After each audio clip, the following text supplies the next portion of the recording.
किसी ने क्या खूब कहा है कि मेरी हैसियत से ज्यादा तूने मेरी थाली में परोसा है। तू लाख मुश्किलें भी दे दे मेरे मालिक, लेकिन मुझे तुझ पर भरोसा है। दोस्तों, जिस औरत की नाक लक्ष्मण ने खुद काटी थी, वही औरत जब मरी तो लक्ष्मण जमीन पर गिरकर फूट फूट कर रोने लगे। अब सवाल यह उठता है, क्यों? क्या यह सिर्फ एक अपराध बोध था या फिर कोई ऐसा राज जो हजारों सालों से छुपाया गया? आखिर रावण की बहन शूर्पणखा के मरने पर लक्ष्मण क्यों रोने लगा? क्या आप जानते हैं, शूर्पणखा सिर्फ रावण की बहन नहीं थी, वह एक श्राप थी, एक भविष्यवाणी जो रामायण के अंत से पहले पूरी होनी थी। और जब वह मरी तो सिर्फ एक शरीर नहीं गया, रामायण की एक छुपी हुई कड़ी टूट गई और लक्ष्मण को अंदर से तोड़ गई। लेकिन अब जो आप सुनेंगे वो आपको हिला कर रख देगा, क्योंकि यह कहानी सिर्फ शूर्पणखा की मौत की नहीं है, यह कहानी लक्ष्मण के टूटने की है। वो लक्ष्मण जिसे हम सिर्फ वीर मानते आए हैं, इंसान नहीं। तो अगर आपके अंदर हिम्मत है तो इस रहस्य को जानिए। यह कथा आपकी सोच को हमेशा के लिए बदल सकती है। रावण का राज लंका में अपने पूरे शबाब पर था। सोने की लंका, चारों तरफ वैभव और रावण की ताकत का डंका पूरे तीनों लोकों में बज रहा था। लेकिन इस चमक दमक के पीछे एक कहानी थी जो किसी को नहीं पता था। यह कहानी थी रावण की बहन शूर्पणखा की। लोग उसे सिर्फ राक्षसी, छल करने वाली औरत के रूप में जानते थे, लेकिन उसकी जिंदगी का एक ऐसा सच था जो शायद कभी सामने नहीं आया। लंका के एक कोने में जहां महल की चकाचौंध कम थी, शूर्पणखा अपने छोटे से बगीचे में बैठी थी। उसका चेहरा आज उदास था। सामने समंदर की लहरें थी जो बार बार किनारे से टकराकर वापस लौट रही थी। जैसे उसकी जिंदगी की उलझने, शूर्पणखा कोई साधारण राक्षसी नहीं थी। बचपन से ही उसका मन दूसरों की मदद करने में लगता था, लेकिन राक्षस कुल में जन्म लेने की वजह से लोग उसे गलत समझते थे। उसका भाई रावण, जो अपनी ताकत और विद्या के लिए मशहूर था, उसे हमेशा यह समझाता, शूर्पणखा, दुनिया में ताकत ही सब कुछ है, मोहब्बत, दया, यह सब कमजोरों के लिए है। लेकिन शूर्पणखा का दिल कुछ और कहता था। उसने सुना था कि अयोध्या में भगवान विष्णु ने राम के रूप में अवतार लिया है। उसका मन बेचैन था। वह सोचती थी, क्या सचमुच कोई ऐसा हो सकता है जो बिना किसी स्वार्थ के दूसरों के लिए जिए? उसने ठान लिया कि वह राम से मिलेगी, उसके बारे में जानेगी। लेकिन रावण को यह बात पसंद नहीं थी। उसने शूर्पणखा को चेतावनी दी, राम और लक्ष्मण से दूर रहना, वो हमारे दुश्मन हैं। शूर्पणखा ने अपने भाई की बात को अनसुना कर दिया। वो जंगल की ओर निकल पड़ी, जहां राम, लक्ष्मण और सीता वनवास काट रहे थे। उसका इरादा कोई छल कपट नहीं था।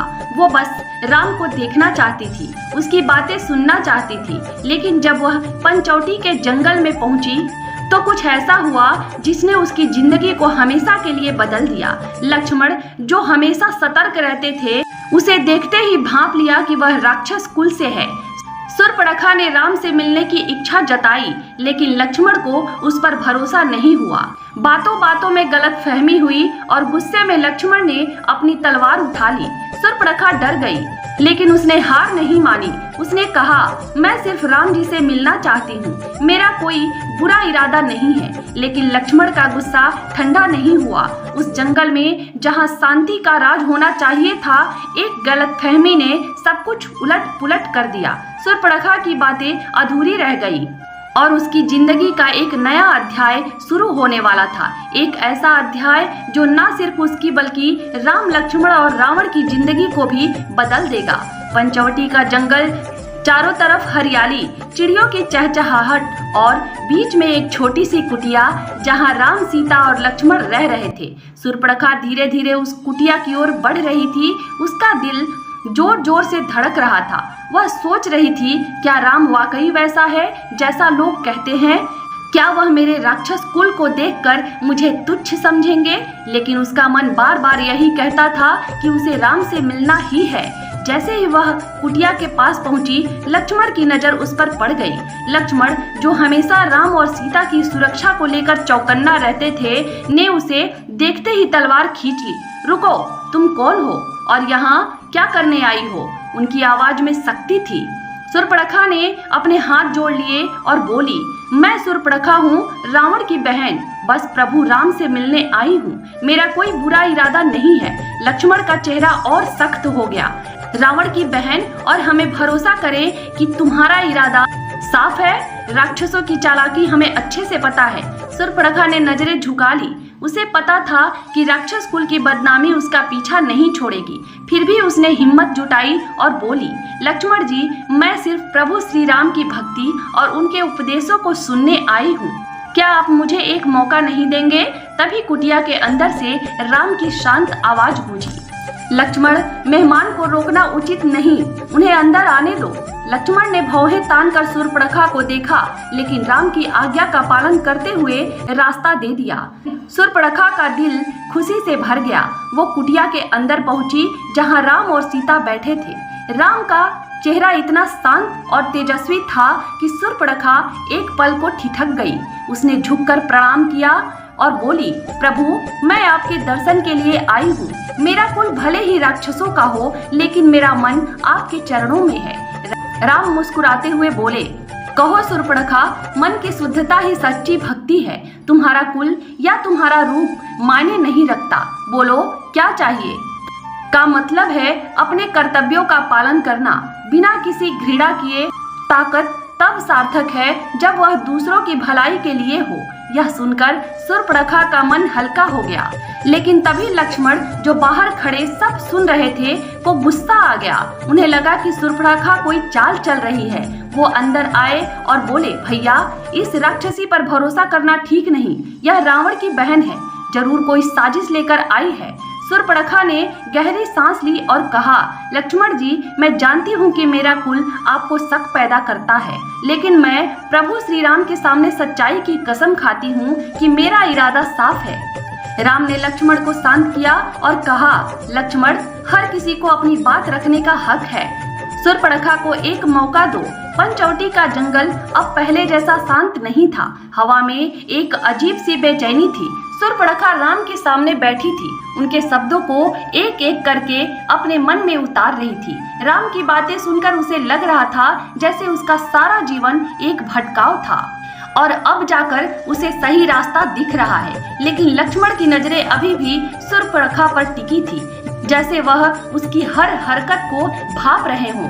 राम ने सूर्पणखा से कहा, तुम्हें अपने मन की शांति चाहिए तो अपने कर्मों को शुद्ध करो।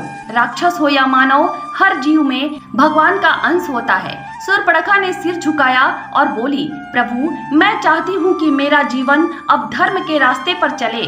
मेरा भाई रावण वो कभी नहीं मानेगा। राम ने मुस्कुराते हुए कहा, सच्चाई का रास्ता आसान नहीं होता सूर्पणखा, लेकिन अगर तुम्हारा इरादा पक्का है तो कोई ताकत तुम्हें रोक नहीं सकती। तभी बाहर एक जोरदार आवाज आई। जंगल में कुछ राक्षस जो सूर्पणखा के साथ चुपके से आए थे, अब कुटिया के आसपास शोर मचाने लगे। यह राक्षस रावण के भेजे हुए थे, जिन्हें सूर्पणखा की निगरानी का आदेश दिया था। उन्हें डर था कि कहीं सूर्पणखा राम के प्रभाव में आकर रावण के खिलाफ ना चली जाए। सूर्पणखा को यह नहीं पता था कि रावण ने उसका पीछा करवाया है। लक्ष्मण ने तुरंत तलवार उठाई और बाहर की ओर दौड़े। यह क्या साजिश है सूर्पणखा? वो गुस्से में चिल्लाए। सूर्पणखा घबरा गई।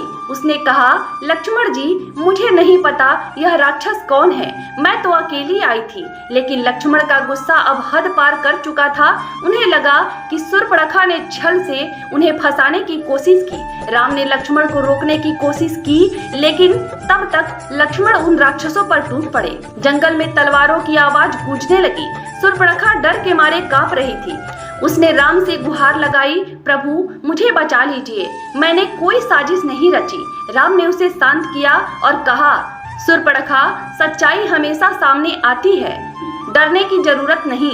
लेकिन तभी एक राक्षस जो रावण का खास सिपाह सालार था ने सूर्पणखा को देखकर चिल्लाया, सूर्पणखा, तूने लंका का विश्वास तोड़ा, रावण को सब पता चलेगा। यह सुनकर सूर्पणखा का चेहरा सफेद पड़ गया। उसे अब समझ आया कि रावण ने उसे जासूसों के साथ भेजा था। उसका मन टूट गया। उसने सोचा, मैं तो बस प्रभु राम से मिलना चाहती थी, लेकिन मेरे कुल की बदनामी ने मुझे फिर घेर लिया। लक्ष्मण ने उस राक्षस को मार गिराया, लेकिन उसका गुस्सा शूर्पणखा पर उतर गया। वो कुटिया की ओर लौटे और बोले, शूर्पणखा, तुम्हारी सजा तय है। तुमने हमें धोखा देने की कोशिश की। शूर्पणखा रोते हुए बोली, लक्ष्मण जी, मेरी बात सुन लीजिए, मैं बेकसूर हूँ। लेकिन लक्ष्मण ने गुस्से में उसकी नाक पर तलवार चला दी। शूर्पणखा दर्द से चीख उठी और जंगल की ओर भाग गई। राम ने लक्ष्मण को देखा, उनकी आंखों में निराशा थी। लक्ष्मण, गुस्से में लिया गया फैसला कभी सही नहीं होता। शूर्पणखा शायद सच कह रही थी। लक्ष्मण ने सिर झुका लिया, लेकिन उनका मन अभी भी शांत नहीं था। लंका पहुंचते ही शूर्पणखा ने महल की सीढ़ियां चढ़ी। रावण अपने सिंहासन पर बैठा था। उसकी आंखों में हमेशा की तरह एक अजीब सी चमक थी। जैसे ही उसने शूर्पणखा को देखा, उसका चेहरा गुस्से से लाल हो गया। यह क्या हाल बना रखा है शूर्पणखा? कौन है जिसने मेरी बहन के साथ ऐसा किया? उसकी आवाज पूरे महल में गूंज उठी। शूर्पणखा ने डरते डरते सारी बात बताई। उसने यह भी कहा कि वह राम से सिर्फ धर्म की बात करने गई थी, लेकिन लक्ष्मण ने गलतफहमी से उसकी नाक काट दी। रावण ने गुस्से में अपने भाले को जमीन पर दे मारा। राम और लक्ष्मण, इन मनुष्यों ने मेरे कुल का अपमान किया है। शूर्पणखा, तुमने मेरी बात नहीं मानी, लेकिन अब मैं उनसे बदला लूंगा। शूर्पणखा ने रोते हुए कहा, भैया, बदले की बात मत करो। राम कोई साधारण इंसान नहीं है। उनके पास वह शक्ति है जो ताकत से नहीं, मन की शुद्धता से आती है। लेकिन रावण का गुस्सा अब आसमान छू रहा था। उसने शूर्पणखा को चुप कराया और बोला, तुम कमजोर हो गई हो शूर्पणखा। राक्षस कुल में दया और भक्ति की बातें नहीं चलती हैं। अब मैं राम और लक्ष्मण को सबक सिखाऊंगा। उधर पंचौटी में राम और लक्ष्मण के बीच एक गहरी खामोशी थी। लक्ष्मण का मन अब थोड़ा शांत हुआ था। लेकिन रुकिए, आपको एक जरूरी बात बता दूं। वैसे बताया तो ये जाता है कि शूर्पणखा जो लक्ष्मण की पूर्व जन्म में पत्नी थी, ऐसा हमारे लिए कुछ सुनने को मिला है। कुछ प्रमाण मिला है कि जो यह शूर्पणखा थी वो पूर्व जन्म में लक्ष्मण की ही पत्नी थी, क्योंकि लक्ष्मण शेष अवतारी थे।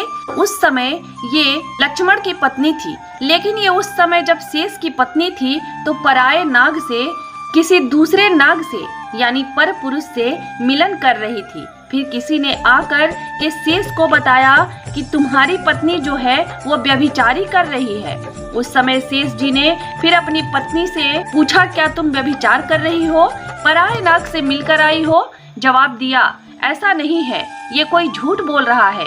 तो लक्ष्मण ने कहा था, ठीक है, अगर यह बात सच साबित हुई तो मैं तुम्हारी नाक और कान काट लूंगा। दोस्तों, यह सुनकर के उस समय शूर्पणखा जो शेष की पत्नी थी वो घबरा जाती है और उधर लक्ष्मण जी जो थे इसकी खोज में निकलते हैं। बात सत्य थी, तब तक शूर्पणखा जो थी वह भाग चुकी थी, और वही शूर्पणखा जो है तब वो शेष की पत्नी थी, भाग चुकी थी। तो वही शेष की पत्नी ये शूर्पणखा बनी है और शेष जी लक्ष्मण बने हैं, और वही पिछले जन्म के कारण इन्होंने नाक कान काटे थे। और इसलिए शूर्पणखा जब मरी थी तब लक्ष्मण जी रोने लगे थे, क्योंकि उनकी पत्नी थी। ऐसा प्रमाण मिलता है।